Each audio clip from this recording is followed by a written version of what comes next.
రాష్ట్రంలో దాదాపు 5 కోట్ల మందికి పైబడి వైద్య సేవలు అందించబడతాయి. 2 లక్షల నుంచి 2.5 లక్షల నుంచి 25 లక్షల వరకు కూడా విలువైన వైద్య సేవలు అందించబడతాయి.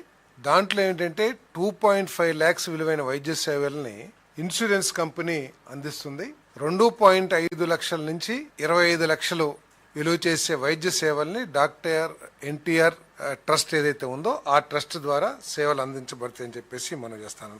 గత ప్రభుత్వంలో ఈ సర్వీసెస్ ఏదైతే ఆరోగ్యశ్రీ అనే పథకం కింద చేసేవాళ్ళో వాళ్ళు కేవలం 4.30 కోట్ల మందికి మాత్రమే ఈ వైద్య సేవల్ని అందించడం జరిగేది.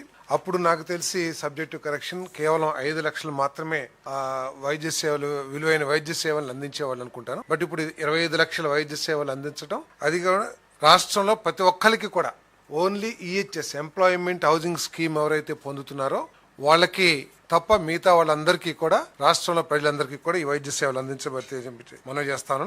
అదే ప్రత్యేకంగా వర్కింగ్ జర్నలిస్ట్ హెల్త్ స్కీమ్ ఏదైతే ఉందో దాని గురించి కూడా ముఖ్యమంత్రి గారు ప్రత్యేకంగా ప్రస్తావించి వారికి కూడా ఈ వైద్య సేవలు పరిగణించాలని చెప్పేసి కన్సిడర్ చేయాలని చెప్పేసి కూడా ముఖ్యమంత్రి గారు సూచించారు. తప్పకుండా వారికి కూడా సేవలు అందించడానికి ప్రయత్నం చేస్తానని చెప్పేసి మనం చేస్తాను.